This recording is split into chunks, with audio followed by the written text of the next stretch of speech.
अस्सलाम वालेकुम, मैं हूं शाहजेब खानजादा। आपसे कुछ देर पहले खबर आई है कि इस्राएली वजीर आज़म नेतन्याहू ने कतरी वजीर आज़म मोहम्मद बिन अब्दुर्रहमान अस्सानी को फ़ोन किया है और फ़ोन करके माफ़ी मांगी है उस हमले पर जो 9 सितंबर को कतर पर इसराइल की तरफ से किया गया था। और उस वक्त किया गया था जब कतर के अंदर हमास की सारी क़यादत मौजूद थी और मौजूद थी उन निकात पर बात करने के लिए जो कि प्रपोज किए गए थे खुद सदर ट्रंप की तरफ से कि किस तरीके से इसराइल के दरमियान और हमास के दरमियान सीज़ फायर हो सकता है, किस तरीके से मग़वियों की रिहाई मुमकिन हो सकती है, किस तरीके से गज़ा में अमन कायम हो सकता है। एंड उस वक्त कि जब ये इजलास होना था या हो रहा था उस वक्त इसराइल की तरफ से हमला किया गया और हमले के बाद भी इसराइल कतई तौर पर ना माफ़ी मांगने का इरादा जाहिर कर रहा था, बल्कि नेतन्याहू ये दावा कर रहे थे कि जहां पर भी हमें हमास की क़यादत मिलेगी हम वहां पर हमला करेंगे और एक दफ़ा हमला किया है तो दोबारा भी हमला करेंगे। और उसके बाद सारा का सारा मंजरनामा बदल गया था, जहां नज़र आ रहा था कि हमास के हवाले से, फ़लस्तीन के हवाले से, इसकी गज़ा के में अमन के हवाले से कोई पेशरफ्त हो सकती है। ट्रंप जो दावे कर रहे हैं उन्हें अमली जामा पहना सकते हैं। बिल्कुल उलट सूरत हाल नजर आई और ऐसा लगा कि अब अरब और इस्लामी ममालिक और इसराइल आमने सामने आ रहे हैं। ट्रंप का जो अब्राहम अकॉर्ड्स को आगे बढ़ाने का इरादा है वो खाक में मिलता नजर आ रहा है। और फिर इस्लामी और अरब ममालिक का कतर में इजलास भी हुआ, उसमें तकारीर भी हुई, उसका ऐलान अभी सामने आया। इसराइल अपने दावों पर डटा नजर आ रहा था, मगर उसके बाद अब से कुछ देर पहले सदर ट्रंप की और इसराइली वजीर आज़म नेतन्याहू की मुलाकात होती है। और अब खुद अमरीकी मीडिया रिपोर्ट कर रहा है, जिसको इसराइली मीडिया भी कोट कर रहा है, कि उस मुलाकात में ही सदर ट्रंप ने इसराइली वजीर आज़म नेतन्याहू से फ़ोन कॉल कराई है कतरी वजीर आज़म को, जिसमें इसराइली वजीर आज़म नेतन्याहू ने अपने माजी के दावों के बरक्स कतरी वजीर आज़म से माफ़ी मांगी है उस हमले की जो इसराइल की तरफ से कतर पर किया गया था। और जाहिर है इससे पहले इतलात आ रही थी कि जो अरब और इस्लामी ममालिक का इजलास हुआ और मुलाकात हुई सदर ट्रंप के साथ, उसमें इस्लामी ममालिक के सामने सदर ट्रंप ने एक 21 निकाती एजेंडा पेश किया था कि किस तरीके से अमन आ सकता है गज़ा में और इसराइली फ़ौज अपनी कार्रवाइयाँ रोक सकती है। उससे पहले उसके बाद सदर ट्रंप ये बयान भी दे चुके थे कि वेस्ट बैंक में इसराइल को कब्जा नहीं करने देंगे, हालांकि इसराइली वज़ीर आज़म ये दावे कर रहे थे। और अब ये अहम डेवलपमेंट सामने आई है कि 21 निकाती पॉइंट्स के बाद, और अब वज़ीर आज़म पाकिस्तान शहबाज शरीफ ने भी अब से कुछ देर पहले सोशल मीडिया पे ये बात की थी कि जो 21 पॉइंट्स हैं ट्रंप की तरफ से उसको वो वेलकम करते हैं। और अब ये बात सामने आ रही है और ख़ुद अमेरिकन मीडिया रिपोर्ट कर रहा है कि इस बहुत बड़ी डेवलपमेंट के बाद इस बात की राह हमवार हो रही है कि गज़ा में अमन हो सकता है, इसराइल के साथ सीज़ फायर मुआहदा हो सकता है। और क्या सेटअप होगा इस तमाम के बाद गज़ा में किस तरीके से इस्लामी ममालिक का किरदार होगा, उस हवाले से मामला तय पा सकते हैं। क्योंकि 21 पॉइंट्स की जो तफसीलात सामने आ रही थी उसमें यही तफसीलात सामने आ रही थी कि इसराइली फ़ौज गज़ा से वापस जाएगी और इस्लामी ममालिक जो है उनका किरदार होगा गज़ा की रिकन्स्ट्रक्शन में भी। इसके अलावा जो गज़ा के सिक्योरिटी मामलात हैं उस हवाले से भी बहुत बड़ी और अहम डेवलपमेंट सामने आ रही है। यानी कि एक ब्रेक थ्रू की तवक्को की जा सकती है कि इसराइल जो मुसलसल कह रहा था कि हम आगे बढ़ेंगे, अगर कहीं पर भी हमें हमास की क़यादत मिलेगी वहाँ पर भी हमले करेंगे और गज़ा में भी हम आगे बढ़ेंगे, वेस्ट बैंक पर भी कब्जा करेंगे, वहाँ से कहीं ना कहीं अब मामलात ब्रेक थ्रू की तरफ जाते नज़र आ रहे हैं। इसकी जैसी मज़ीद तफसीलात आएंगी हम आपको उन तफसीलात से भी आगाह करेंगे, क्योंकि बहुत अहम ट्रंप के दरमियान और वज़ीर आज़म नेतन्याहू के दरमियान। प्रोग्राम में आगे बढ़ते हैं और बात करते हैं कल के मैच की। भारत ने सख्त मुकाबले के बाद पाकिस्तान को हराकर एशिया कप 2025 का टाइटल तो जीत लिया, मगर खेल की स्पिरिट को बरकरार रखने में बुरी तरह नाकाम हो गया है और इस बात पर खुद भारत में भी शदीद तनकीद हो रही है। दूसरी जानिब पाकिस्तानी टीम ने अपनी बहुत सी कमज़ोरियों और फैसला साजी की खामियों के बावजूद ये साबित किया कि टीम अभी भी एक अच्छा मुकाबला करने की सलाहियत रखती है, मगर अपनी खामियों को दोहराने के बजाय उन्हें दूर करने की ज़रूरत है। गुज़िश्ता रोज़ भारतीय टीम ने दिलचस्प मुकाबले के बाद पाकिस्तान को फाइनल ओवर में 5 विकेटों से शिकस्त दी, मगर इस फतह के बावजूद जंग के मैदान में पाकिस्तान के हाथों शिकस्त ना तो भारतीय हुकूमत के जहन से निकल रही है और ना ही भारतीय हुकूमत अपनी क्रिकेट टीम को वो हार भुलाने दे रही है। इसका नतीजा ये निकला कि गुज़िश्ता रोज़ फाइनल जीतने के बावजूद फातेह टीम को ट्रॉफी लिए बगैर ही मैदान से जाना पड़ा, सिर्फ इस वजह से कि भारतीय टीम को एशियन क्रिकेट काउंसिल के सदर मोहसिन नकवी से ट्रॉफी लेना गवारा नहीं था। यानी जीतने वाली टीम ने ट्रॉफी लेने से इनकार कर दिया और इख्तितामी तकरीब ट्रॉफी दिए बगैर ही ख़त्म हो गई, जो पहले कभी नहीं हुआ। भारतीय हुकूमत और क्रिकेट बोर्ड के कहने पर भारतीय टीम ने ट्रॉफी लेने से इनकार किया तो मोहसिन नकवी भी अपने फैसले पर डट गए और स्टेज पर मौजूद रहे। और फिर जब भारतीय टीम को अपने मकसद में कामयाबी नहीं मिली तो खिलाड़ी टाइटल जीतने के बावजूद ट्रॉफी से महरूम रहकर ग्राउंड से चले गए।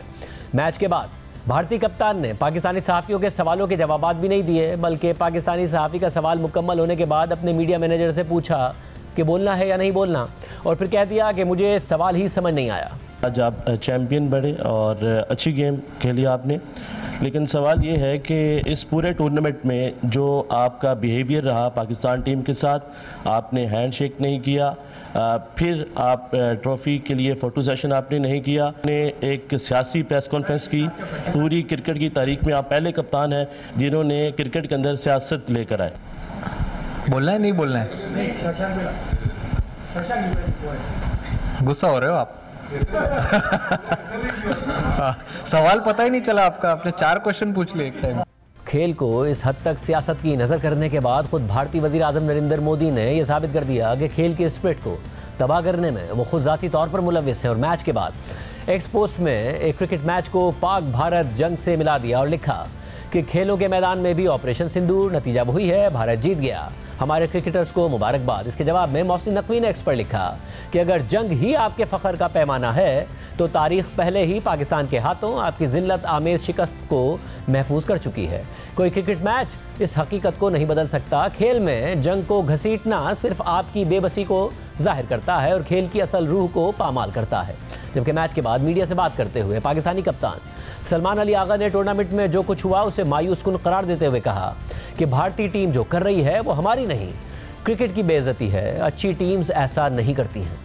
जो इस टूर्नामेंट में हुआ है मुझे लगता है कि वो काफ़ी डिसअपॉइंटिंग है। अगर आप क्रिकेट को देखें तो उनको ऐसे लग रहा है कि वो हैंडशेक नहीं कर रहे, ये सब चीज़ें कर रहे हैं तो वो हमारी डिसरिस्पेक्ट कर रहे हैं। नहीं सर, वो क्रिकेट की डिसरिस्पेक्ट है, और जो क्रिकेट की डिसरिस्पेक्ट करता है मुझे लगता है कि वो कहीं ना कहीं जाकर सामने आती ही आती है, और आई एम वेरी श्योर कि वो सामने आएगी। और जो आज भी उन लोगों ने किया है मेरे ख्याल से वो मतलब एक अच्छी टीम जैसा करती नहीं है, क्योंकि जो अच्छी टीम्स हैं वो वैसे करती है जो हमने किया, जैसे अकेले जाकर ट्रॉफी के साथ शूट किया और उसके बाद भी हम वहाँ जाकर खड़े रहे, अपने मेडल्स लिए। तो whatever they are doing with the game, I think that's just beyond, like I don't know, I don't want to use very harsh word, but I'm sure no one is going to obviously going to second that. Yeah. Well, he did shake hand to me when we were obviously doing a press conference at the start of the tournament. But yeah, when we were doing like referee की meeting होती है उसमें भी किया था. But yeah, when obviously they come to the world, जब सबके सामने आते हैं तो फिर नहीं करते हैं. मैं I'm sure अगर उस पे हो तो वो करे, क्योंकि obviously he has a different, उसको जो instruction है मेरे ख्याल से वही वो follow कर रहे हैं, which is fine. जबकि भारत के अंदर से भी क्रिकेट मैच को ऑपरेशन सिंदूर से मिलाने पर नरेंद्र मोदी शदीद तनकीद की जद में है। खासतौर पर कांग्रेस के रहनुमाओं ने सख्त तनकीद की है। सिंदूर खत्म नहीं हुआ है तो वो 26 बहनें माताएं जो है जो बेवा हो गई, उसका जवाब प्रधानमंत्री कब देंगे? जब ऑपरेशन शुरू है, हम युद्ध में है, तो खेल कैसे हो सकता है? पैसे के लिए हो रहा है क्या ये? हर चीज में राजनीति नहीं होनी चाहिए। भारतीय जनता पार्टी की ये एक आदत पड़ गई है कि हर विषय पे उनको राजनीति करना है और अपना कॉलर टाइट। कांग्रेस के तर्जुमान पवन खेरा ने एक्स पर वजीर आजम मोदी को जवाब देते हुए लिखा कि वजीर आजम जी, पहली बात तो यह है कि क्रिकेट मैच का मवाजना जंग के मैदान से करना दुरुस्त नहीं है। दूसरी बात, अगर आपने ये मवाजना कर ही दिया है तो आपको भारतीय टीम से ये सीखने की जरूरत है कि अगर जीत के करीब हो तो किसी थर्ड अंपायर के कहने पर अच्छे कप्तान सीज फायर नहीं करते। इसके अलावा साबिक लेजेंडरी भारतीय क्रिकेटर और कप्तान कपिल देव ने भी एक इंटरव्यू में कहा कि हाथ मिलाना कोई इतनी बड़ी बात नहीं है, बातचीत ही आगे बढ़ने का वाहिद रास्ता है। Somebody is not happy, he can say, I don't want to play against Pakistan, but when the cricket board or the country is given okay to you, go and play. And shaking hand is not a big thing. I don't think so it's a big thing. One thing, Rajdeep, everybody have to understand, they are the neighbor.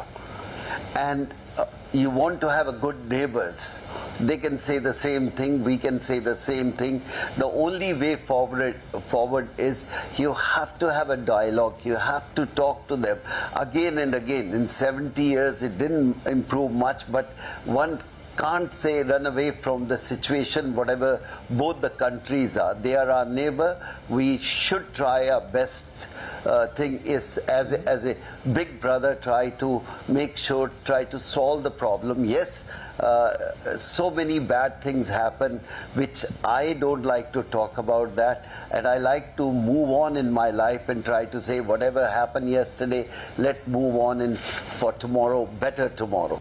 भारतीय सहाफ़ी अभिषेक शर्मा ने BJP हुकूमत पर तनकीद करते हुए कहा कि पहलगाम वाक़े में मरने वालों के लवाहिकीन के सवालों से बचने के लिए नरेंद्र मोदी एशिया कप में मैच की जीत का मवाजना ऑपरेशन सिंदूर से कर रहे हैं। भारतीय जनता पार्टी अपनी हरकतों को जायज ठहराने के लिए ये सरकार पाकिस्तान के साथ मैच खेलने के बाद जो आलोचना हुई, शहीदों के परिवारों ने जो सवाल किए, उससे बचने के लिए अब एशिया कप में भारत को जो जीत मिली है उसकी तुलना आप ऑपरेशन सिंदूर से करेंगे। मैं आपसे सवाल पूछना चाहता हूं दोस्तों, ये हमारी सेना का अपमान नहीं तो क्या है? क्या सेना का इस्तेमाल तो नहीं किया जा रहा है क्रिकेट के लिए? क्या सेना का इस्तेमाल तो नहीं किया जा रहा है आप अपनी गलत चीजों पर पर्दा डालने के लिए? जबकि भारतीय तज्जियाकार मुकेश कुमार ने कहा है कि ऑपरेशन सिंदूर के बाद भारतीय वजीर आजम मोदी के बयाने की धज्जियां उड़ गई थीं, इसलिए मोदी ने खेल के मैदान को चुना कि जो कुछ उन्होंने पाकिस्तान के खिलाफ जंग में खो दिया उसे यहां से हासिल करें। अगर आप प्रधानमंत्री नरेंद्र मोदी के ट्वीट को देखें, इसी से सब कुछ समझ में आ जाता है। इसका मतलब है कि पूरे एशिया कप में ये स्क्रिप्ट लिखी गई थी कि हमें कैसे कैसे पाकिस्तान से बदला लेना है, कैसे पाकिस्तान को बेइज्जत करना है, अपमानित करना है, पाकिस्तान के अधिकारियों को, पाकिस्तान के खिलाड़ियों को, और इस चक्कर में उन्होंने पूरे खेल को अपमानित कर दिया, पूरे खेल को शर्मसार कर दिया। प्रधानमंत्री नरेंद्र मोदी को लगता था कि सैन्य तौर पर तो हमने जंग जीत ली थी, लेकिन राजनीतिक तौर पर वो जंग हार गए थे, कूटनीतिक तौर पर हार गए थे, विदेश नीति के मोर्चे पर वो जंग हार गए थे, और उनकी लगातार किरकिरी हो रही थी, उनके धज्जियां उड़ रही थी, उनका छीछा लेदर हो रहा था, और इसी वजह से उन्होंने इस खेल के मैदान को चुना कि जो कुछ वहां खो दिया है मैंने, उसको यहां से हासिल करूंगा। ये मोदी सरकार ही थी जिसने जंग के मैदान में पाकिस्तान से हारने के बाद खेलों के मैदान में पाकिस्तान का बायकॉट करने की कोशिश की, लेकिन इस मैदान में भी मोदी सरकार को अपनी हिकमत अमली में नाकामी हुई और मजबूरन भारतीय टीम को पाकिस्तान के साथ मैच खेलना पड़ा, जिसके बाद भारतीय खिलाड़ियों ने अपनी हुकूमत की हिदायत पर पाकिस्तानी टीम का बायकॉट करने की कोशिश की। भारतीय कप्तान सूर्य कुमार यादव ने टॉस के मौके पर पाकिस्तानी कप्तान से हाथ मिलाने से भी इनकार कर दिया और ये बयान दे दिया कि पाकिस्तान और भारत की अब कोई राइवलरी ही नहीं रही है। सर, मैं एक्चुअली ये क्वेश्चन के ऊपर एक चीज बोलना चाहूंगा। मुझे ऐसा लगता है कि आप लोगों को ये क्वेश्चन पूछने बंद कर देना चाहिए अभी राइवलरी के ऊपर, बिकॉज राइवलरी मैंने तो स्टैंडर्ड राइवलरी एक ही बात है सर, कोई टीम अच्छा क्रिकेट खेले नहीं खेले, मेरे हिसाब से अगर दो टीमें 15-20 मैच खेल रही हैं और उसमें अगर 7 ऑल है या 8-7 से कोई आगे चल रहा है तो उसको अच्छा क्रिकेट खेलना बोलते हैं और उसको राइवलरी बोलते हैं। अब 13-0, 10-1, मुझे पता नहीं क्या स्टैट है, but this is not a rivalry any more. लेकिन इसके बावजूद ये हकीकत अपनी जगह है कि पाकिस्तान और भारत के मैचेस एशिया कप के सबसे ज़्यादा देखे जाने वाले मैचेस रहे। पूरे भारत में करोड़ों अफराद ने पाकिस्तान और भारत के मुकाबले देखे। भारत में बड़ी स्क्रीन्स पर मैच दिखाया गया, स्टेडियम्स के अंदर और सिनेमा घरों में दिखाया गया। खुद वजीर आजम मोदी ने भी मैच देखा और बाद में एक्स पर इस मैच पर तबसरा भी किया, जो इस बात की दलील है कि पाकिस्तान और भारत की राइवलरी ना सिर्फ बाकी है बल्कि पाकिस्तानी टीम एक अच्छा मुकाबला करने की सलाहियत भी रखती है। ज़रूरत इस बात की है कि दोनों तरफ से खेल को सियासत से दूर रखा जाए। खेल के मैदान में तमाशाइयों को इशारा करने पर पाकिस्तानी फास्ट बॉलर हारिस रऊफ को जुर्माना हुआ, मगर वजीर दिफा ख्वाजा आसिफ और चेयरमैन पीसीबी मोहसिन नकवी ने ना सिर्फ उनकी हौसला अफजाई की बल्कि मोहसिन नकवी ने उनका जुर्माना अपनी जेब से अदा करने का ऐलान कर दिया। और इस सब के बाद हारिस रऊफ फाइनल में ना चल सके और आइंदा उनकी T20 में सिलेक्शन पर ही सवाल उठ गया है। उन्हें जिस मरहले पर बॉलिंग के लिए लाया गया उस पर भी सवाल उठ रहा है, यानी खिलाड़ियों की तवज्जो खेल पर होनी चाहिए। इस पूरी सूरत पर बात करेंगे। हमारे साथ मौजूद हैं साबिक कप्तान राशिद लतीफ़, साबिक क्रिकेटर सिकंदर बख्श और अहमद शहजाद। आप तीनों का बहुत शुक्रिया। भाई, सबसे पहले मैच तो हुआ, उस पर भी हम बात करेंगे, मगर जो इंडियन टीम ने पूरे टूर्नामेंट में किया, ट्रॉफी लेने के लिए भी क्या, फिर शिकायत भी करते नजर आए कि जी विनिंग टीम को ट्रॉफी नहीं दी गई। सही किया मोहसिन नकवी साहब ने जो किया कि जी आपने ट्रॉफी लेनी है तो आए, नहीं लेनी तो ना लें। जी बिल्कुल ठीक किया और यही करना चाहिए था और बताया, रिप्लाई अच्छा किया है। और एशियन क्रिकेट काउंसिल के चेयरमैन है और कोई मजाक चीज तो है नहीं, तो जिसका जो मर्जी आए करे। तो बीसीसीआई को अच्छा रिप्लाई किया मोहसिन नकवी साहब। ये बहुत अच्छी बात हुई, वो ग्राउंड पे खड़े रहे, गए नहीं, अपने स्टेज पे अपने साथियों के साथ वहाँ पे खड़े रहे और मौका दिया उनको, एक बार नहीं 2-3 दफा मौका दिया कि आप आए और रिसीव कर लें। अगर नहीं चाहते तो ठीक है, ये अच्छा हुआ कि किसी और से नहीं किया। और बहुत सारी चीजें हो सकती हैं इसमें। ये सस्पेंशन वाला केस है आईसीसी का, वजह क्या है कि आपने पार्टिसिपेशन नहीं की प्रॉपरली, आपने जो प्राइज डिस्ट्रीब्यूशन में उसमें आपने बदतहजीबी का सलूक किया है। तो उसमें क्या होता है कि आपको आईसीसी या ओलंपिक्स में खेल रहे हैं तो इसमें आपको सस्पेंशन ऑर्डर होते हैं।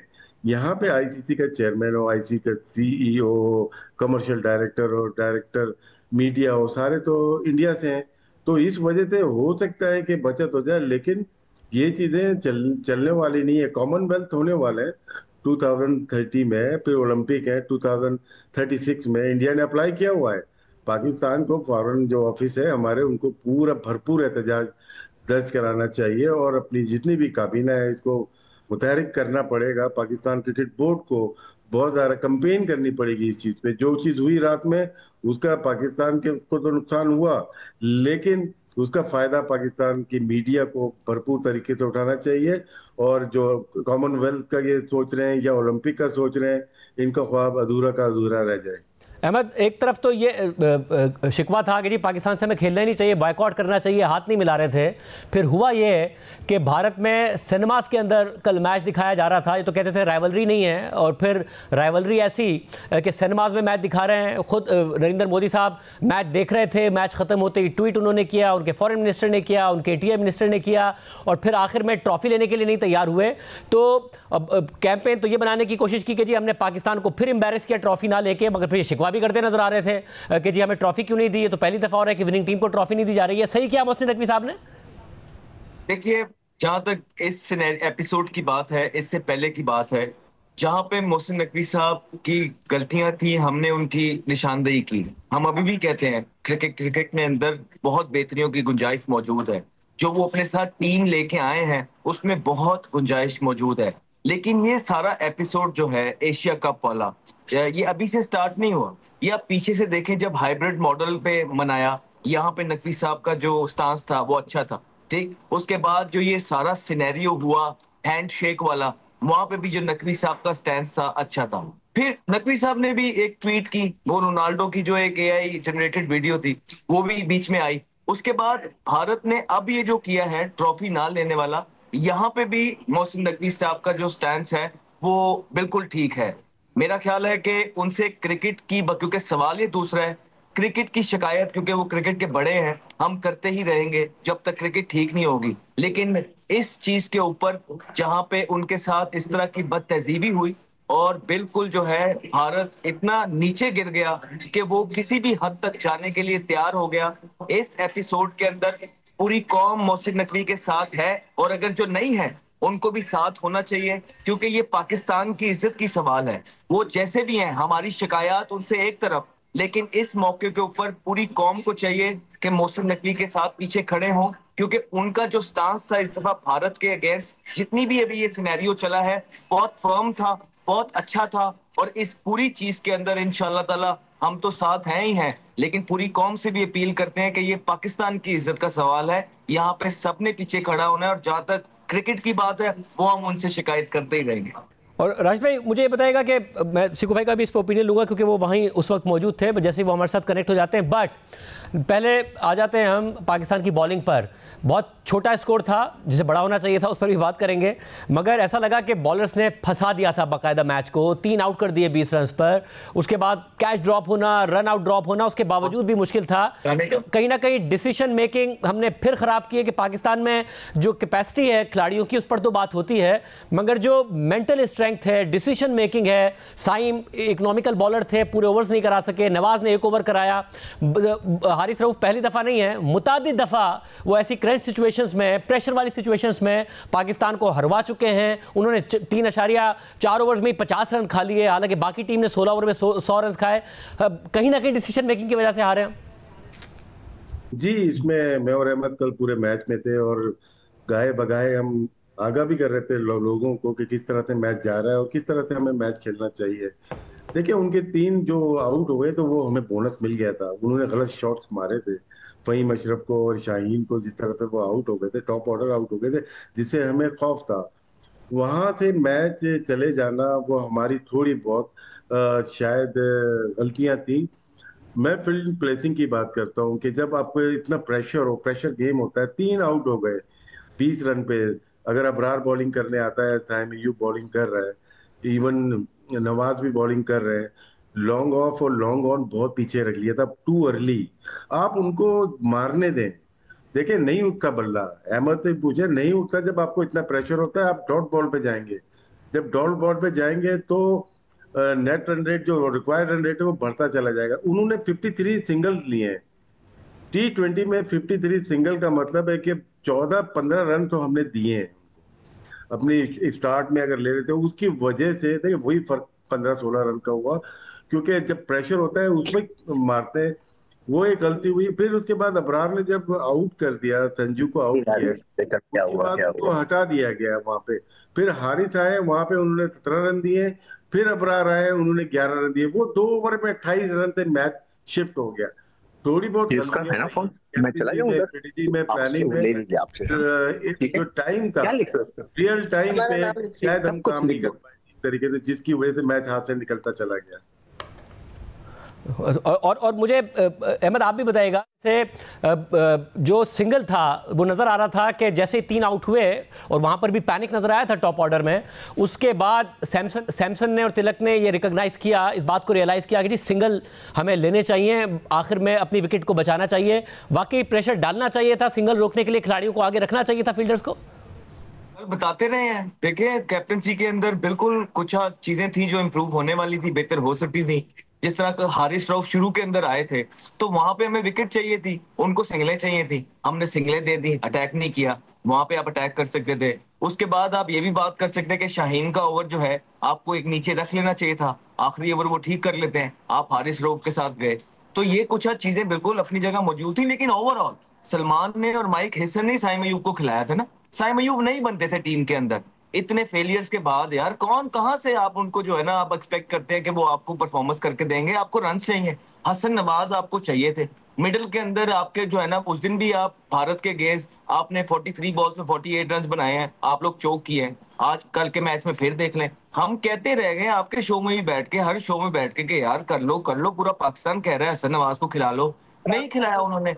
रिजल्ट जो है ना आपके सामने, ये सारी चीजें नजर आई हैं आपको। कल के मैच में आप देखिए कि भारत इतना प्रेशर के अंदर था, इतना प्रेशर के अंदर था कि लग ही नहीं रहा था कि ये भारत की टीम है। ऐसा लग रहा था कि वो भी कोई हार नहीं आए हुए हैं। यहाँ से हम कोशिश कर रहे थे कि हम हार जाएं, वहां से वो कोशिश कर रहे थे कि पाकिस्तान जीत जाए, लेकिन इवेंचुअली पाकिस्तान ने ज्यादा कोशिश कर दी कि नहीं यार भारत तुम जीत जाओ। सो ऑल इन ऑल देखें, you can not take things away from this team कि ये टीम जो है वेस्ट इंडीज से जीती है, ये टीम जो है ट्राई सीरीज जीती है, ये टीम बांग्लादेश से जीती है, फाइनल के अंदर पहुंची है, गुंजाइश मौजूद है। लेकिन आप फखर जमान को देखें, बीइंग अ सीनियर प्लेयर, आपको पता है कि जब वो एक बॉलर शॉट खेल रहे हैं, पांड्या अनफिट है, उन्होंने बैट्समैन डाला, तो आपको 20 स्कोर एक्स्ट्रा करने थे।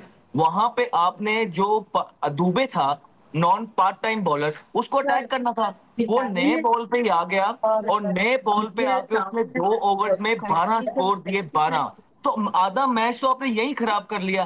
पहली 15 बॉलों पे फखर जमान 15 स्कोर पे खेल रहे थे, 15 तो, और उसमें से 3 ओवर पार्ट टाइम ने किए हुए थे। तो आप एज ए सीनियर प्लेयर क्या एक्सपेक्ट करते हैं? देखिए मूविंग फॉरवर्ड यंग टीम है, हम कुछ नहीं कहते, हम कहते हैं कोई बात नहीं, हम सपोर्ट करेंगे। लेकिन ये जो आपके सीनियर प्लेयर्स हैं, जिनके फॉर एग्जांपल फखर जमान के जितने भी आईसीसी के टूर्नामेंट्स और एशिया कप्स वो खेले हैं, 23 गेम्स खेले हैं वो अभी तक, 23 गेम 10 सालों के अंदर, उसके अंदर 20 का एवरेज है, उसके अंदर 115 का उनका स्ट्राइक रेट है, उनके 3 50 हैं, जिसमें से एक 50 यूएई के अगेंस्ट है, एक हांगकांग के अगेंस्ट है, एक किसी और के। अब ये इतने ऑर्डिनरी स्टैट्स हैं, इस स्टैट्स के साथ आप बिल्कुल ठीक है। फिर हम जब कहते हैं कि आपकी पीएसएल की फ्रेंचाइज का इन्फ्लुएंस नहीं होना चाहिए पाकिस्तान क्रिकेट टीम के ऊपर, फिर वो कहते हैं नहीं होता, तो किस तरह ये लड़के इतना खेल गए?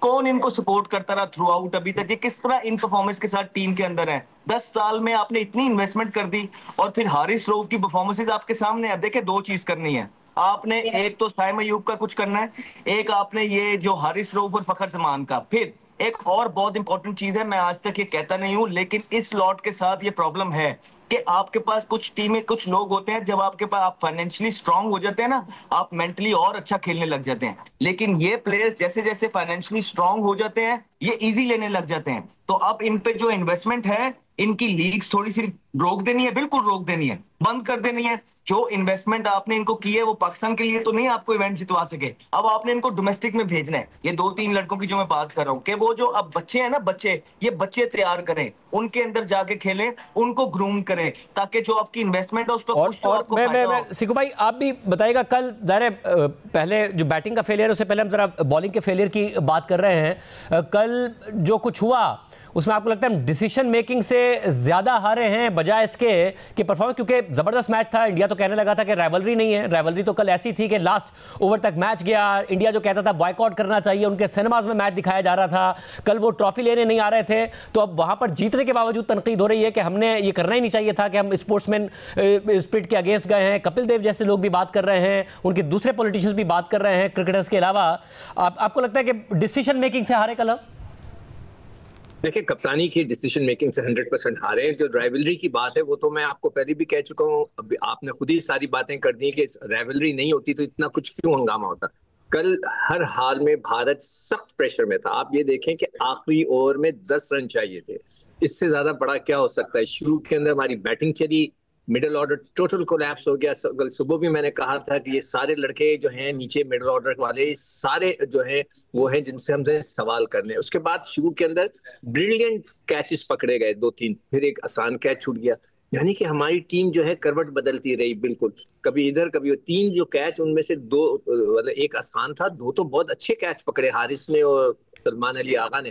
तो गेम बिल्कुल टर्न हो गया। फिर एक आसान कैच हुसैन तलत ने छोड़ दिया। तो मैं देखें, पहले भी मैं जो अभी ये बात कर रहा था, और इसमें देखें अपना नवाज ने बॉलिंग नहीं की। मैं हर प्रोग्राम में यहाँ बैठ के कहता था, आगा साहब आप बॉलिंग करें, आप ऑफ स्पिनर हैं, आप बॉलिंग करें। उन्होंने कभी बॉलिंग ही नहीं की। अपने आप से या तो डरते थे कि मैं बॉल करूंगा मेरी पिटाई ना हो जाए, अगर जो डर गया वो खत्म, उसका फिर कोई काम नहीं है। तो वो आगा साहब को हम बार बार कहते थे कि आप अपनी बॉलिंग करते रहें ताकि जरूरत वक्त, कल दोनों लेफ्ट हैंडर थे, आप ऑफ स्पिनर की जरूरत थी, आपने बॉलिंग ही नहीं कराई। तो ये सारी गलतियां आगा की हैं। क्यों उसको चेंज किया, बहुत सारी हैं, उसको सब छोड़ दें। अब वो बेचारा मेरे ख्याल से तो वो सरवाइव नहीं कर सकेगा T20 के अंदर। मगर जो ये इतना अच्छा मौका था हमें भारत का आने का, खास तौर पे जब हम 10 ओवर में जो हमारा स्कोर था वो बस एक्सीलेंट। मैं समझ रहा था, दिल मेरा धड़क रहा था क्या होगा, और वही हुआ कि हम बीच में कोलैप्स कर गए। वो बहुत ही मतलब मुझे अफसोस हो रहा है। मगर जो अभी बात हो रही है, हमें सिर्फ एक लड़के को नहीं, जितने लड़के हैं, एक तो PSL से कभी कोच ही नहीं लेना चाहिए, बिल्कुल नहीं लेना चाहिए। फिर वो सारे उन लड़कों को सपोर्ट करता है जो उसके साथ हों। सेकेंडली आप देखें, वो शादाब को कैप्टन बनाना चाह रहे थे। अभी भी अगर आप बात करेंगे तो he was the vice captain, then again उसको भी वाइस कैप्टन हटा दिया, किसी को नहीं रख रहा है, वो भाईजान जो है कोच। तो अब जो है वो फिर कोशिश करेंगे कि शादाब को वो कप्तान बना दे। अभी वो आए नहीं। हर लड़के को चाहे कोई क्यों ना हो डोमेस्टिक खेले, अगर वो डोमेस्टिक नहीं खेलते तो उनको आप PSL में नहीं खेलने दें। इतना सख्ती करें, जो अभी अहमद कह रहा था, इनके सारे कॉन्ट्रैक्ट्स खत्म करें, कोई NOC नहीं, सब जाके डोमेस्टिक क्रिकेट खेलें। अदरवाइज हमारी क्रिकेट और नीचे जाएगी और नीचे जाएगी, हम नहीं संभाल सकेंगे। तो और राशिद भाई, मसला है कि आमतौर पर जब हम फाइनल में पहुंचे हैं, और फाइनल से पहले भी जो 2 मैच हुए, क्योंकि जो इंडिया के साथ पहला मैच था उसमें तो कोई फाइट ही नहीं नजर आ रही थी। कुछ मैचेस में हमें फाइट नजर आई, फाइनल में भी फाइट नजर आई। अब हुआ यह कि माजी में जब भी ये डिबेट शुरू हुई है कि जी सब कुछ बदल देना चाहिए, तो हमने नुकसान बड़ा किया है। 2019 में वर्ल्ड कप आ रहे, हालांकि रन रेट पर बाहर हुए थे, उसके बाद टीम में चेंजेस किए, सरफराज को बाहर किया, और जब से टीम नहीं बन पाई है तो कुछ प्लेयर्स को इधर उधर करना चाहिए। जैसे हारिस रऊफ का फैसला करें, साइम अय्यूब को T20 में खिलाना चाहिए नहीं खिलाना चाहिए, इस बात का फैसला करें। और हमें कुछ लोग जो बेंच पे मौजूद थे जब हमने पिचेस देख ही लिए थे, अब वसीम जूनियर हैं, वो पेस के साथ रिवर्स भी अच्छा कर लेते हैं, उन्होंने मैच ही नहीं खिलाया, बेंच ही करके रखा। तो इन फैसलों को देखें कि इस टीम के को कॉन्फिडेंस दें, कोच को कॉन्फिडेंस दें कि आगे बढ़ें, या फिर उसी तरफ जाएंगे जी सब बदल दो बस।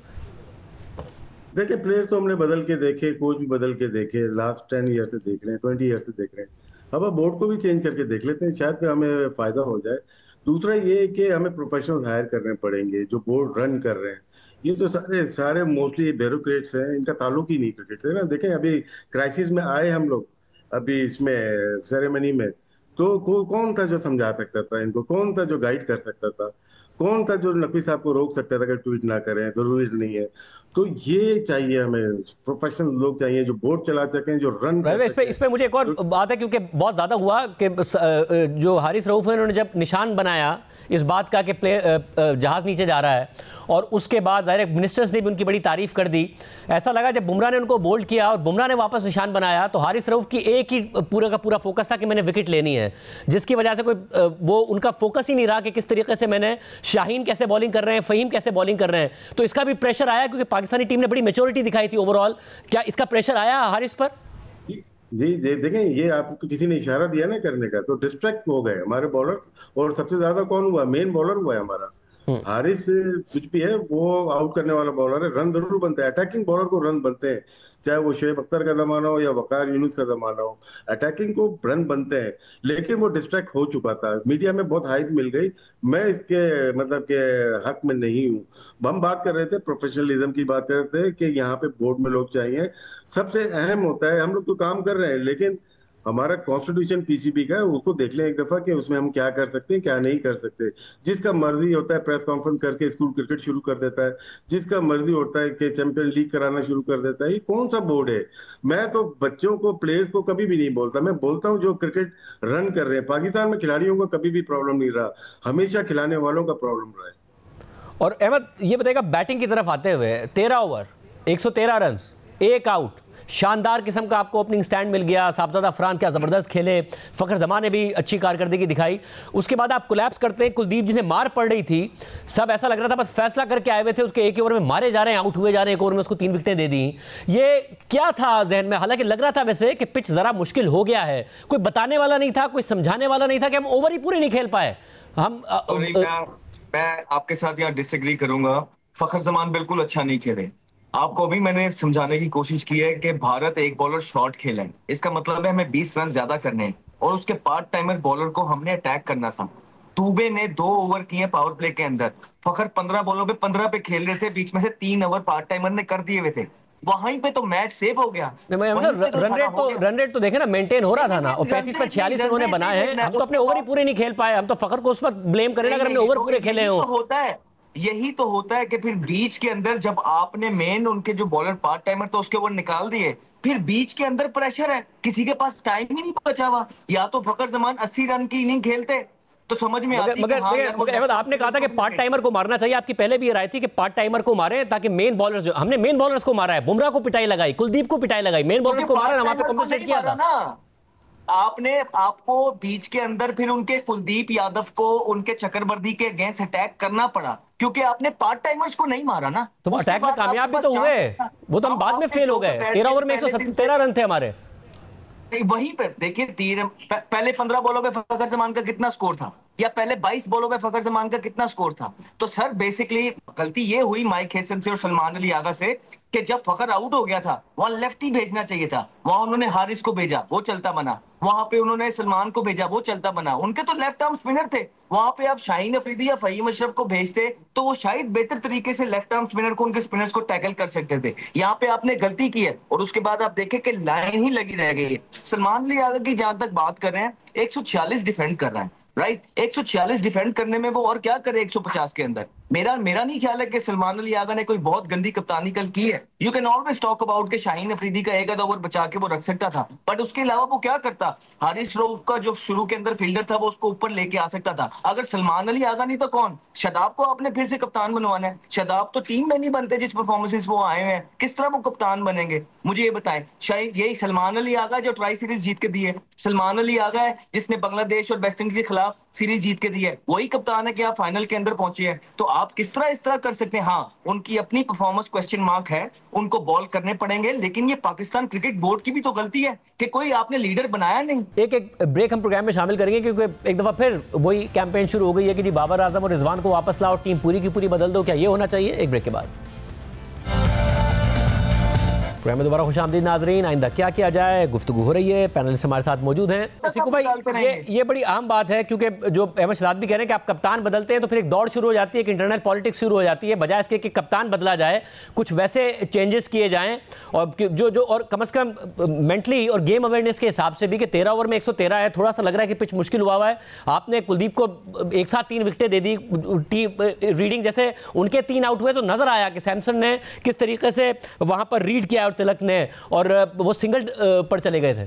बात बिल्कुल सही कर रहे हैं। कल देखें बड़ा अच्छा झगड़ा हुआ है, झगड़े से मुरादे बहुत अच्छी फाइट हुई है, उधर टीमें आखिरी तक लड़ी हैं उसने जो की, मगर उसकी छोटी छोटी गलतियां थी जो कि नजर आ रही थी, जैसे बॉलिंग चेंजेस वगैरह की, उसकी अपनी पर्सनल परफॉर्मेंस पे असर पड़ रहा है और उसके बाद उसने खुद बॉलिंग नहीं की, ये छोटी गलतियां थी, मगर उसने टीम लड़ाई बगैर किसी शक के, उसने बहुत जबरदस्त तरीके से टीम लड़ाई। हम आखिरी ओवर तक चले गए मगर हमारी जो गलतियां थी उसमें लड़कों की अपनी परफॉर्मेंस भी है।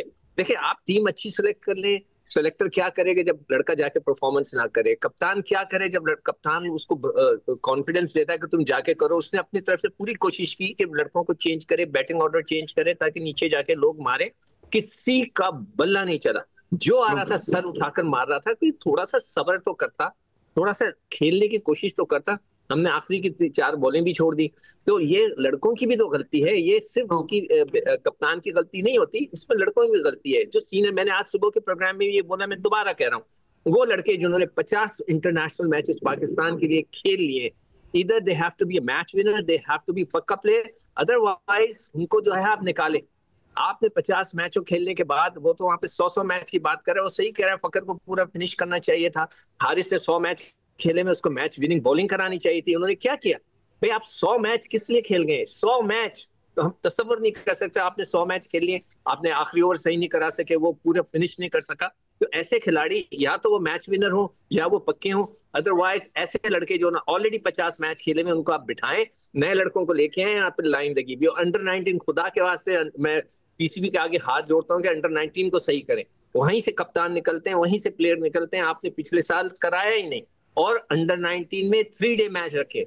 ये 20 ओवर के मैच, 50 ओवर के मैच ना रखें अंडर 19 के बच्चों को। और मुराद भाई, कुछ ऐसे मैचेस थे जिसमें आप वसीम जूनियर को चांस दे सकते थे। आप कम से कम जो बेंच पे लड़के थे उनको चांस देते और देखते। हारिस रऊफ कम से कम सीखते। जो 100 मैचेस की बात हो रही है कि फ़हीम, हमारे को लीडिंग बॉलर तो नहीं है फ़हीम, मगर फ़हीम ने पिच को रीड किया। शाहीन शाह अफरीदी की खैर तारीफ बनती है, उन्होंने ज़बरदस्त कम बैक किया है। कल भी बहुत जहानत से वो बॉलिंग कर रहे थे।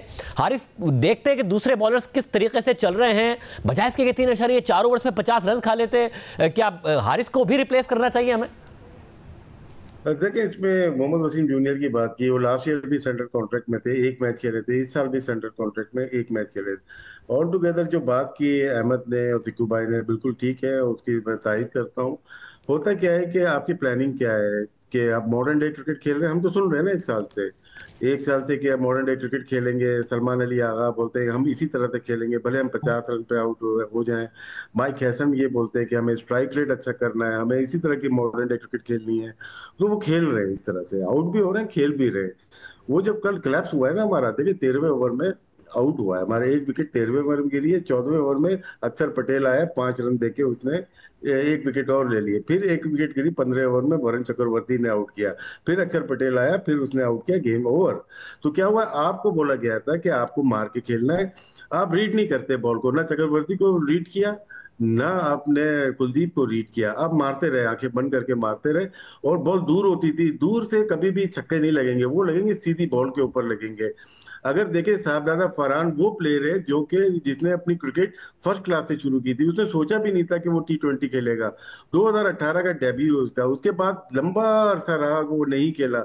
उसने मेहनत की, उसने 4 साल टॉप किया T20 में। लास्ट ईयर उस प्लेयर ने, जिसको हम सिर्फ फर्स्ट क्लास का प्लेयर 4 दिन का कहते थे, उसने दुनिया को बताया अगर मेहनत करें, दिन रात एक कर दें, तो वो सब पे बाजी ले जाएगा। कल वो अलग प्लेयर नजर आया दोनों टीम में, एक टीम में नहीं, दोनों टीम में, जिस पे टैग ये था कि वो 4 डे का प्लेयर है। उसने 4 साल मेहनत की आपके सामने। इतने कितने प्लेयर होंगे।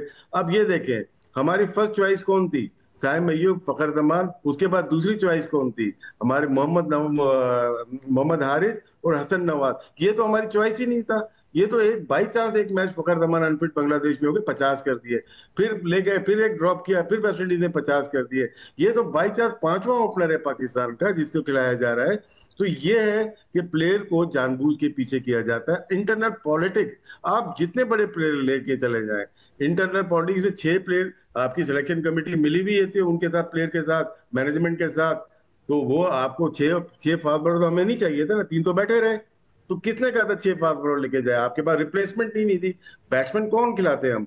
आपने अच्छे बैट्समैन को पीछे कर दिया। हसन नवाज खेलते थे, तो बहुत सारे सवाल आते हैं, तो अपने सिस्टम को ठीक करेंगे ना। अहमद, अब जनूबी अफ्रीका की अगर सीरीज आ रही है, ज़ाहिर है आप बिल्कुल भी इस बात के हक में नहीं कि कप्तान बदल दें या फिर बहुत बड़े, मगर क्या चेंजेस होने चाहिए जो प्लेयर्स मौजूद है? क्योंकि अचानक ही पाकिस्तान में फौरन डिबेट शुरू हो जाती है कि जो ड्रॉप हुए थे उन्हें वापस ले आओ, बाबर को ले आओ, रिजवान को ले आओ।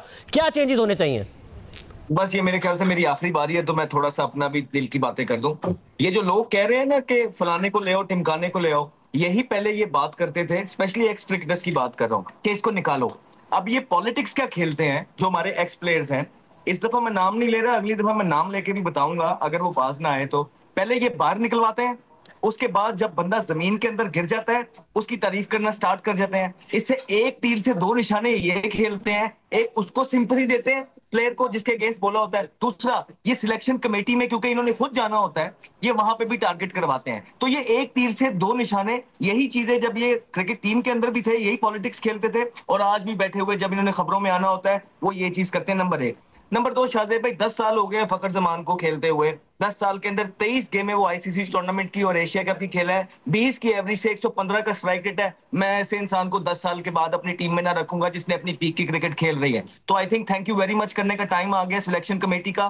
थोड़ा घूंटा थोड़ा आकिब जवेद को लेना पड़ेगा, ये लाजमी लेना, क्योंकि अभी तक तो हम उन्हें कुछ नहीं कह रहे। अभी तक हमने उन्हें यही कहा कि कोई बात नहीं, हो जाता है, आपने अच्छी टीम सिलेक्ट की है। लेकिन एक हारिस रऊफ को और एक फखर जमान को आपने थैंक यू कहना है। हारिस रऊफ की इनकी लीग्स बंद करनी है इन सारे प्लेयरों की, क्योंकि बहुत एनर्जी लगती है जब ये लोग बाहर खेलने जाते हैं, अपना बेस्ट वहां दे आते हैं। उसके बाद जो है ना यहाँ पे इंटरनेशनल क्रिकेट को उस तरह इनका हम इनसे निकाल नहीं सकते। आपने डोमेस्टिक में बच्चों को ग्रूम कराना है, रेड बॉल की तरफ लेके आना है। हारिस को अब जरा थोड़ा रेड बॉल की तरफ लेके आए, उधर के कैंप के अंदर रखें।